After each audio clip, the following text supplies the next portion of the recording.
ભારતની અંદર એ વાણીને પવિત્ર કરી છે. એમાં સુંદર આજના વ્યાસપીઠને દીપાવનાર સંતો મહાપુરુષોને કોટી કોટી વાર વંદન કરું છું.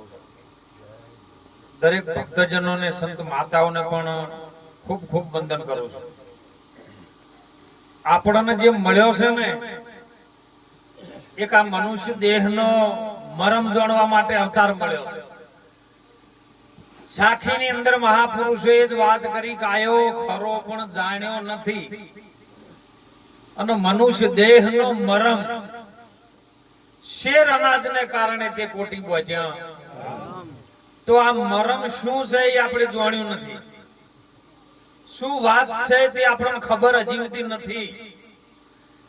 તો આપણા ભારતના અનુભવી આવા સંતો રાત દિવસ જેમની જિજ્ઞાસા લઈ કોઈ જીવ આ કદાચ આ ઘંટીના પૈડ વચ્ચે ન જાય અને ખીલો પકડીને આ વાતને જાણી લે તો એ વાત છે જન્મવાની મરવાની. અને મુદ્દાની વાત છે કે હું કેવી રીતનો છું, આ મોટામાં મોટો મરમ. પરમાત્મા ખરો પણ હું કેવી રીતનો,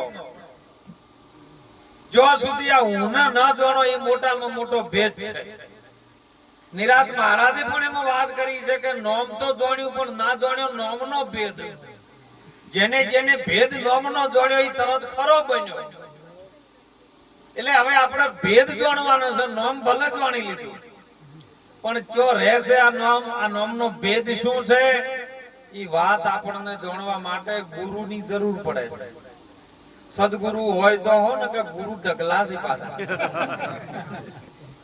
ગુરુ તમને બંધન કરતા અમારા સાહેબ કોક ને કોક વાતે જો તમને કંઠી પકડાવે અને કે લે માળા કરવાની, સમજજો કે આર્યો ધંધો ચાલુ કર્યો. સદગુરુ મહારાજ એવો મળે કે તમને સર્વ બંધનમાંથી મુક્ત કરી નાખે. બધા બંધનમાંથી જે મુક્ત કરે એનું નામ સદગુરુ. અને સદગુરુ વિશ્વનો એક જ છે. ભલે પછી બધાને માન્યતાઓ અલગ અલગ હોય પણ સદગુરુ આખા વિશ્વનો એક જ. એ તારણહાર છે, એ નોધારાનો આધાર છે, આ વિશ્વનો આધાર છે. વિશ્વ જેનાથી ટકી રહ્યું છે એવો અલખ છે. અને અલખની ઓળખાણ કોઈ તત્વજ્ઞાની સદગુરુ મળી જાય તો આપણની વાતની ખબર પડી જાય એવી છે. અને ઈ વાત આ મનુષ્ય દેહમાં સમજાય એવી છે. આ વાત જેટલા હું શબ્દો બોલું ને માયક દ્વારા થઈને બહાર આવે છે. બોલો સંભળાય છે તમને બધાને? સંભળાય છે એટલી ઘડા સમજોય નહીં. જેટલી ઘડા વાત સમજાય છે ને આ શબ્દો સંભળાય ને એટલી ઘડા સમજાય નહીં. હમણાં વાણીમાં આવી હતી શંકર મહારાજની વાણીમાં કે બેરી થતા મેં સુન્યો બ્રહ્મનાદ. તો આપણે બેરા બનવાનું પણ કઈ રીતના એ ગુરુ મહારાજની જુગતી આપણને શીખવાડે કે જે જગતનું લેવા જેવું છે ને એ એમાં આપણે કોઈ કોમનું નથી. જે લેવા જેવું છે એ આપણી ભીતર ભરેલું છે. તો લેને કો શું છે? તો લેને કો હરિ નામ है और देने को अनुदान. તરવું હોય તો આધીન થો ને ડૂબવું હોય તો કરો. હરણાકંસે અભિમાન કર્યું, દુર્યોધને અભિમાન કર્યું, કંસે અભિમાન કર્યું, રાવણે અભિમાન કર્યું, જો કોઈ બાકી ન રહ્યું. અને જેને જેને આધીન થઈને ભક્તિ કરી, વાલિયા લોટારાએ આધીન થઈ ગયો, અંગુલીમન આધીન થઈ ગયો, જેસલ જાડેજો આધીન થઈ ગયો, માલદે આધીન થયો, રાવત રણસિંહ આધીન થયો, લાખો આધીન થયો, અને છેલ્લે છેલ્લે આ સંતો આધીન થયા. તાણે મળ્યું. કારણ કે નોમ કેવું અને નોમ લેવું એમાં ફેર છે. જેને જેને નોમ લીધું છે ને એનો બેડો પાર થયો. લેવામાં તો કોઈ રોમ નું નામ લે, કોઈ કૃષ્ણ નું લે, કોઈ રોમાપીર નું લે, કોઈ મેલડીમાં નું લે. પણ લેવાથી કોઈ મેળ પડે? મેળ પડવો હોય તો રામ નામ કે કરત મેળ ના પડે, લઈ લેવું પડે ને લઈને એનું સ્મરણ ચાલુ કરવું પડે. અને સ્મરણ જો ચાલુ થઈ જાય ને તો તમારા ભીતરની અંદર એક એવી વસ્તુ ભરી છે જેમ લીંબુમાં ખટાશ ભરી છે, તલમાં તેલ ભર્યું છે, ફૂલમાં સુગંધ ભરી છે અને દૂધમાં ઘી ભર્યું છે ને, એવું આ પિંડે બ્રહ્માંડની અંદર એક એવી અમૂલ્ય વસ્તુ આપણા ભીતરમાં ભરી છે, અને વસ્તુ છે આત્મા. આત્મા કોઈ હાથમાં આવે એવો નથી, એને કોઈ પકડીને આપી શકે એવું નથી, પણ એને સમજણમાં લેવાનું. જેને જેને વાતને સમજણમાં લીધી ને એનો બેડો પાર થઈ ગયો. એટલે આપણને મોણોનો અવતાર મળ્યો છે, કંઈક લેવા જેવું હોય લેજો અને છોડવા જેવું હોય એ તો લઈ લો સાચું, એટલે ખોટું હોય છૂટી જ જાય. જેસલે ખાલી એક જ નામ લીધું, તોરલે કીધું કે હે દાડેદા, બચવું છે આ ધરતીમાંથી. કાળ જાળ સમય ચાલી રહ્યો છે, ડૂબવાનો વારો છે. આ દરિયામાં હવે કોઈ બચાવ્યું નથી, અને જો છતાંય તારે બચી જવું હોય તો હું કહું એમ કરવું હોય તો. અને તરત પગમાં પડી ગયો, આધીન થઈ ગયો કે મને બચાવી લો. તો કે કશું કરવું નહીં, પાપ તારું હોય પ્રકાશ કરી લે, ધર્મ તારો. એક ઝાડે છે તોરલના નાવડામાં, એને કીધું કે તોરલ મેં તો હરણે માર્યા, બેન ભોણેજોને માર્યા, એ 7 વિશુ મૂળ બંધાન જોન્યું લૂંટી, છેલ્લે છેલ્લે કે માથાના વાળ છે એટલા ખોટા કર્મ કર્યા. હાથ જોડીને ઉભો થઈ રહ્યો. આપણે કોઈ ભો દોણા દોતા પણ તમે કહી દો કે અમે અમારા ભાઈનો આટલો ચેટો છેડી નાખ્યો છે, તો માતા તમને હાજરો હાજર વાત કરવા આવી જાય. બોલો તમારું સારું થાય. નાઈ તો કે સો તો ઈ તો હમણાં કે માતા થોડી કે માતાને શું ગરજ છે તમારી? તમે દીવો નહીં કરો તો પાવાગઢમાં બીજા દીવા કરવા વાળા છે. તમે કબૂલ કરો, તરવું હોય તો પોતે આધીન છો તો જ મેળ પડે, ને કે કોઈનો મેળ પડ્યો નથી, પડવાનો નથી. અને એટલા માટે મહાપુરુષો જગાડે છે શ્રદ્ધા અને અંધશ્રદ્ધા શું છે. ટીવી બગડી હોય પછી મોનતા મોની બેહી જાય, અંધશ્રદ્ધા છે. પગ ભાજી ગયો એમ કે માતા હારું કરી નાખે, અંધશ્રદ્ધા છે. એના માટે દવાખાને જવું પડે. અને એટલે મહાપુરુષો કહે છે કે જાગજો, આ જાગવાની વેળા છે. જાજી ગયા ને જે આ વિશ્વની અંદર મહાપુરુષોની આવા સંતોની વાતને લઈને જે જાગ્યા ને, એનો આ જીવનની દશા ને દિશા બે બદલાઈ જાય સાહેબ. દશા ને દિશા બદલવા માટે દ્રષ્ટિ જોઈએ. જેવી દ્રષ્ટિ ને એવી સૃષ્ટિ. પ્રકાશ પછી ઊભી વાટે, જેની સુરતા પછી લહેરા.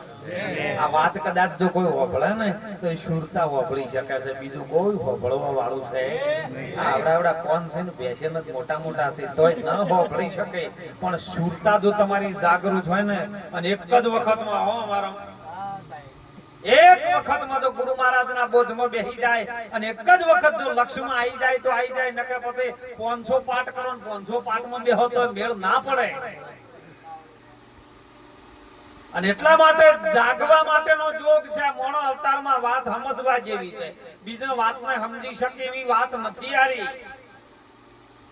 આ તો એક આપણે જ્યારે ભારત પાકિસ્તાનની લડાઈ ચાલુ હતી ને અંગ્રેજોની વખતની, અને એ વખત પાકિસ્તાનને અળગું કર્યું, અને પછી દેશના વડાપ્રધાન જવાહરલાલ નહેરુ બન્યા હતા.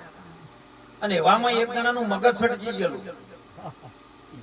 એને એના પરિવારે લઈ જઈને એને જે પાગલખાનામાં લઈ ગયા. તે મગજ સટકી ગયું છે, એની દવા થાય નથી, પણ પાગલખાનામાં એવો દવાખાના છે અને એ ડોક્ટરો હારા છે, એટલે આપણે એ લઈ જઈએ. એટલે ઓને ભૂત એવું થઈ ગયું, એટલે પાયજામો પહેરે, જભો પહેરે, કોટી પહેરે, માથે ટોપી અને ગુલાબ રાખે ગુજામાં. લઈ ગયા ઓને પાગલખાનામાં, દવાખાનામાં. એટલે ત્યો ગયો ને એટલે બીજો એના જેવો પાગલ લઈએ બેઠો જ તો. એટલે કે તું કેમ આવ્યો છે? કે હું તો દેશ આઝાદ કરીને આવ્યો. પણ કે તું છે કોણ? કે તે મને ના ઓળખ્યો, હું જવાહરલાલ નહેરુ છું. કે ઊંઘ નહીં આવતી? કે ના, દેશ આઝાદ કર્યો ઊંઘ આવતી છે. પેલા ખબર પડી ગઈ કે ઓનું સટકી ગયેલું છે. પણ એનો સિનિયર પાછો કોઈ હોય ને હોય પાછો, કે એમ કર તને પથારી બદલાની છે તો ઊંઘ ના આવતી હોય, એમ કર મારી પથારી તું હોઈ જાય, હું તારી પથારી હોઈ. પણ એક શરતે, કે શી શરત? કે તારો આ પાયજામો કોટ ને બધું મને આલી દે, ચપ્પલ બધું, તો તને ઊંઘ આવશે ને કે આવશે? કે ના, તને આ બધું આલી દીધું, હવારે હું પછી કેવી રીતે ઓળખું કે હું જવાહરલાલ નહેરુ છું? હું તો આ ઉપરથી ઓળખું છું, આ પહેરેલું છે એના લીધે હું ઓળખું છું કે હું જવાહરલાલ નહેરુ છું. એટલે કે તો બધું હવારે હારવાના થાય, પણ તું આલ. એટલે પેલા આલ્યું હવે હવાર દાડો ઉજ્યો ને આર્યો રાડ્યો પાડવાનું ચાલુ કર્યું. અલ્યા હું કોણ છું મને ઓળખાવો લ્યા. હું જવાહરલાલ નહેરુ હતો ને આ કોણ થઈ ગયો મને ઓળખાવો. સમય જતો 2 અઢી 3 મહિના થયા એટલે એને થોડીક મગર સુપરની જે દવાઈઓ કરી ને એટલે આર્યો હાજો થઈ ગયો. એટલે એમાં જવાહરલાલ નહેરુ ખુદ 3 મહિને મુલાકાત લેવા આયા પાગલખોના. દેશનો વડાપ્રધાન પેલો બનેલો ઈ જ મુલાકાત લેવા પાગલખોનામાં આવ્યો. એટલે આર્યા એના જેવો જબ્બો ને એના જેવી ટોપી ગુલાબ કોચી ઉભેલા. એટલે પેલો હાજો થઈ ગયો ઈરો જોડે આવીને બોલ્યો. પણ પાગલખોનાના મેન જે મંત્રી હતા ને એમને જવાહરલાલ નહેરુએ પૂછ્યું કે પાગલખોનામાંથી કોઈ હાજુ ન થાય પણ કોઈ હો પુરાવો કરો તો તમારી હોસ્પિટલને અમારે કંઈક ઇનામ આપવું છે. એટલે પાગલખોનાના હોસ્પિટલના મેનેજરે કીધું કે હા 3 મહિને એક જણો એવો હાજો થયો છે એ તમારી જોડે ઉભો છે ને આજે ની વિદાય છે. એટલે પેલે પાગલે જોડે પૂછ્યું હાજો થઈ ગયો જેને કે તમે કોણ છો? હવે ખુદ વડાપ્રધાન હોમાં ઉભો છે અને પેલો પૂછે કે તમે કોણ છો? એટલે પેલો કે હું જવાહરલાલ નહેરુ છું. એ પેલો ખડખડાટ હવા માંડ્યો. એ તો હું એમ કહેતો થોડા દાડા રહો કે તો તમને સારું થઈ જાય કે પેલો કે હું ખુદ વડાપ્રધાન કે તો હું એ કહેતો હતો એમ કપડો પહેલા છે હું એમ કહેતો હતો કે હું કોક બની ગયો છું પણ સારું થઈ જાય તમે ત્યાં ચિંતા કરજો. એટલે અત્યારે એવું બધું બન્યું છે કોક બન્યા એટલે કે હું આચાર્ય બની ગયો હું મોટો મહાન બની ગયો. એ બની ગયેલું તો મટી જાય સારું થઈ જાય. આ બનવા માટેની નહીં જે બનેલું છે એને નષ્ટ કરવા માટેની ગુરુ મહારાજની ભૂમિકા છે. સદગુરુ મહારાજ જે બનેલું છે ને એ બધું નષ્ટ કરી નાખે તમન કોરા ધાકોર કરીને સ્વરૂપના દર્શન કરાવે એનું નામ સદગુરુ. સદગુરુનું વર્ણન કોઈ થાય એવું નથી. મુખે કહું તો માફ ના આવે. સદગુરુના ગુણો શું ગાવો. ઇન્દ્ર કુબેર ને બ્રહ્માજી જેવા ભલે ને 4 વેદ વંચાવે ગુરુના ગુણ ગાવું તો એના તોલે કોઈ જગતમાં ન આવે. જગતની અંદર સદગુરુ એક એવી ભૂમિકા છે સાહેબ જે પોતાના સ્વરૂપ સુધી તમને લઈ જવા માટે મહેનત કરી રહ્યા છે. આ વિશ્વની અંદર મહાપુરુષો જે કલ્પિત તમે જે જોઈ રહ્યા છો ને એ જગતની દ્રષ્ટિએથી જોઈ રહ્યા છો.